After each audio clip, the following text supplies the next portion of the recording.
What if one of the most useful tools for how you age has been sitting on your kitchen counter this whole time? Not in a prescription bottle, not in a supplement aisle, in a dark glass bottle of extra virgin olive oil. Most of us think of olive oil as something you drizzle on a salad or cook vegetables in. But a growing body of research on aging, inflammation, and metabolism has been pointing at something worth paying attention to. When you take it in the evening, specifically before bed, olive oil may support several of the repair processes your body relies on overnight. And that matters more as we get older, because so much of your body's real maintenance work happens while you're asleep, not while you're awake. Here's what your body is doing every single night, whether you notice it or not. Your brain clears out the metabolic waste it built up during the day. Your muscles work on repairing tissue that took a beating from ordinary daily movement. Your liver processes what needs to be filtered out of your bloodstream. Your blood vessels ease off and recover from a day of pressure. Your immune system resets and recalibrates which threats to pay attention to. Even your skin turns over faster during deep sleep, replacing cells that got worn down during the day. None of this happens while you're conscious and paying attention to it. It happens in the background, on a schedule your body worked out for itself long before you ever thought about biology. That is the plan your body is running on. And when that plan runs well, you wake up actually feeling like the repair happened.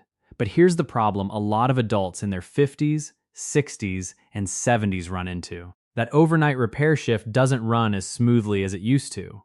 And it's usually not because anything is fundamentally broken.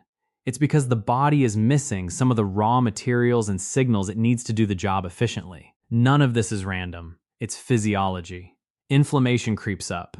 Blood sugar gets less stable overnight. Digestion slows down. The brain becomes more exposed to oxidative stress. And bit by bit, those small disruptions stack up into the things people write off as just aging.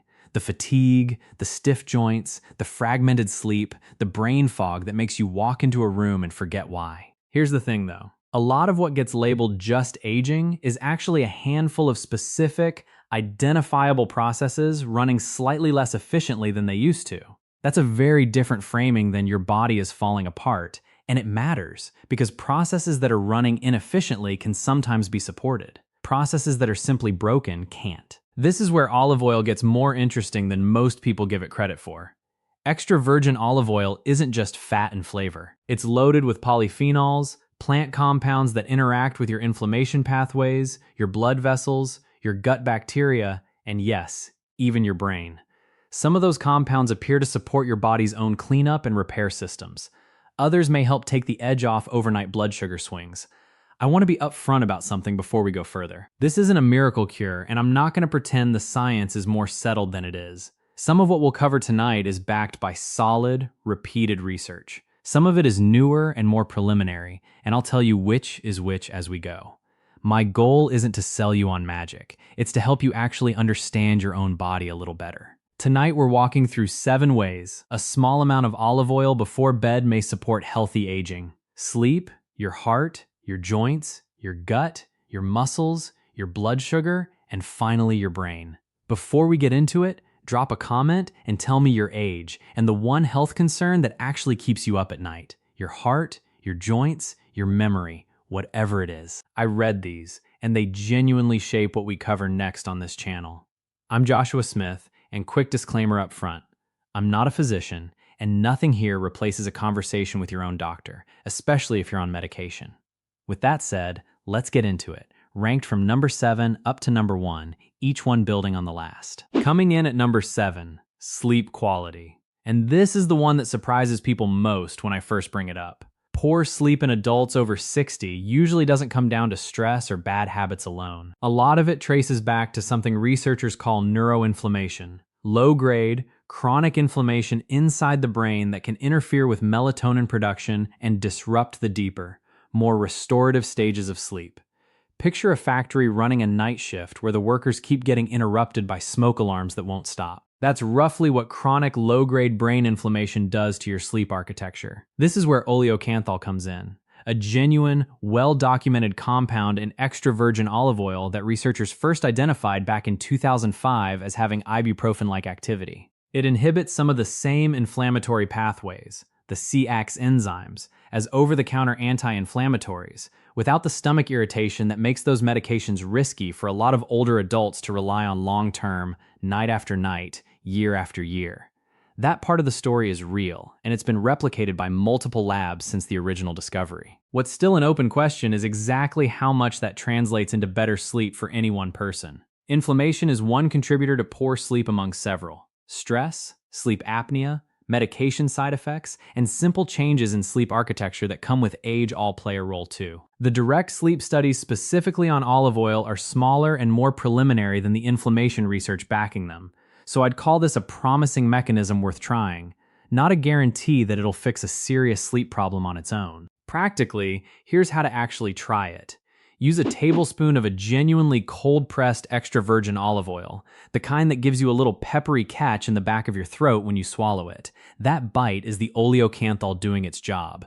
A bland, flavorless olive oil is usually a sign of an older or lower quality bottle with less of the compound intact. Take it straight, or stirred into warm water with a pinch of sea salt about half an hour before bed. If you want to pair it with something, tart cherries or tart cherry juice are one of the few food sources of natural melatonin, so you're working two separate angles of sleep support at once. And speaking of working on more than one thing at a time, number 6 is about your heart, and specifically what's happening inside your arteries while you sleep. Stay with me. Number 6, your heart and the hours your arteries spend most vulnerable. Here's something worth knowing. The most dangerous window for your heart usually isn't during the day when you're active. It's the early morning hours, roughly 3 to 6 a.m., when blood pressure tends to surge and arterial stiffness peaks, right before your body starts waking itself up. That's a big part of why heart attacks disproportionately happen during sleep, or right upon waking, rather than during a workout or a stressful afternoon, which is the opposite of what most people assume. As we age, arterial walls naturally lose some elasticity, a process that inflammation and oxidative stress can accelerate, and stiffer arteries mean your heart has to work harder to push blood through them, every single beat, for years on end. Extra virgin olive oil's dominant fat, oleic acid, has real research behind its role in reducing LDL oxidation, the process that turns bad cholesterol from relatively harmless into the kind that actually embeds in artery walls and builds plaque. This isn't a fringe claim. It's one of the better established pieces of Mediterranean diet research. The landmark trial here is PREDIMED, a large Spanish study that followed thousands of adults at elevated cardiovascular risk over several years. People whose diet was supplemented with extra virgin olive oil saw roughly a 30% drop in major cardiovascular events, heart attacks, strokes, and cardiovascular deaths, compared to a control group that was simply advised to eat a low-fat diet. That's one of the more robust findings in all of nutrition science. It's been replicated, revisited, and reanalyzed multiple times since it first published, and it still holds up, which is more than you can say for most single-food health claims you'll come across online. There's also a timing argument for taking it at night specifically. Your liver does a large share of its cholesterol regulation work between roughly midnight and 3 a.m., so having healthy monounsaturated fats and polyphenols in your system heading into that window isn't a bad idea, even if the timing-specific research is thinner than the overall cardiovascular data. 1 tablespoon before bed is a reasonable amount to start with, and there's no strong reason to go much higher than that. More isn't automatically better here, it's just more calories. If you're on any heart medication, including blood thinners or cholesterol drugs, talk to your doctor before adding a daily tablespoon of oil to your routine. Not because it's dangerous in any dramatic sense, but because your medication dosing was calibrated around your existing diet, and any meaningful change is worth a quick conversation with the person who actually has your full medical history in front of them. That's not a disclaimer I'm adding to cover myself. It's genuinely good practice. For synergy, a small square of dark chocolate, 85% cacao or higher, pairs its own flavonols with olive oil's polyphenols. There's real, if still developing, research suggesting the two together support the health of the cells lining your blood vessels better than either alone. Picture a woman in her mid-70s whose cholesterol numbers had been stubborn for years, despite eating better. Adding a nightly tablespoon of good olive oil to an already improving diet, alongside her doctor's guidance, isn't a magic fix, but it's the kind of small, low-risk addition that can genuinely move the needle over months, not overnight. Number 5, your joints. If you wake up stiff or achy, This one matters. Synovial tissue is the thin lining inside your joints that produces the fluid letting your bones glide instead of grind. Think of it like a seal in a mechanical hinge. After 60, that seal tends to thin, fluid production slows, and inflammation starts wearing down the cartilage underneath. The biological groundwork of osteoarthritis, which affects tens of millions of older Americans. Oleocanthal's anti-inflammatory action is the same mechanism at play here as in the sleep section, and there's early, smaller-scale research suggesting it may help blunt some of the inflammatory signaling involved in cartilage breakdown over time.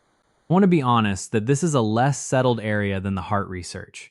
Promising, biologically plausible, consistent with what we know about chronic low-grade inflammation and joint degeneration, but not yet the kind of large, repeated trial evidence we have for cardiovascular outcomes. That gap between plausible mechanism and proven outcome is worth sitting with, rather than pretending it isn't there. Growth hormone, which drives a lot of tissue repair, including cartilage maintenance, peaks in the first couple of hours after you fall asleep, which is the logical reasoning behind taking olive oil before bed rather than with breakfast.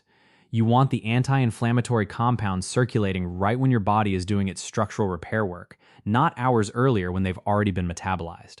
Tablespoon 30 to 45 minutes before bed is the practical target. Pairing it with a source of vitamin C, a small glass of warm lemon water works fine. Makes sense because vitamin C is essential for collagen synthesis, and collagen is the main structural protein in both cartilage and the joint lining. It's a simple, low-cost, low-risk combination, even if the joint-specific research is still catching up to the cardiovascular research. Coming up at number 4, we're heading into your gut, and what happens there overnight matters a lot more than most people over 60 realize. Number 4, your gut microbiome. Here's a number worth sitting with. Research on aging populations has found meaningfully less microbial diversity in the guts of adults over 70 compared to adults in their 30s. That loss of diversity, sometimes called gut dysbiosis, is linked to higher systemic inflammation, a less resilient immune system, impaired nutrient absorption, and even cognitive outcomes in some studies. Your gut isn't just a digestive organ. It's foundational to your immune system and a major regulator of inflammation throughout your whole body, which is part of why so much aging research has shifted its attention toward the gut over the last decade instead of treating it as an afterthought. Extra virgin olive oil's polyphenols are largely not absorbed in the small intestine, meaning they travel intact into the large intestine, where research suggests they can selectively feed beneficial bacteria like lactobacillus while discouraging some less helpful species. This prebiotic-like effect has decent, if still growing, scientific support. I'm Joshua Smith, and I think this is one of the more underrated pieces of the olive oil story,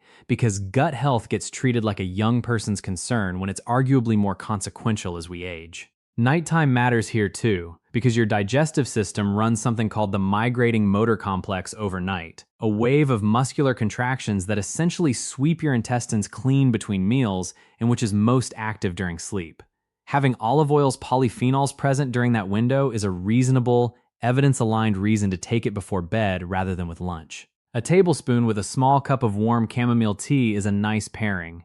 Chamomile contains apigenin, a flavonoid that supports the integrity of your gut lining, working alongside olive oil's polyphenols to support what's often called gut barrier function. Now, right here between 4 and 3. If this is giving you a new way to think about something already sitting in your kitchen, take a second to hit like and subscribe if you haven't already. This channel exists to go past the headlines and actually explain the mechanisms behind the advice, honestly, including the parts of the research that are still uncertain.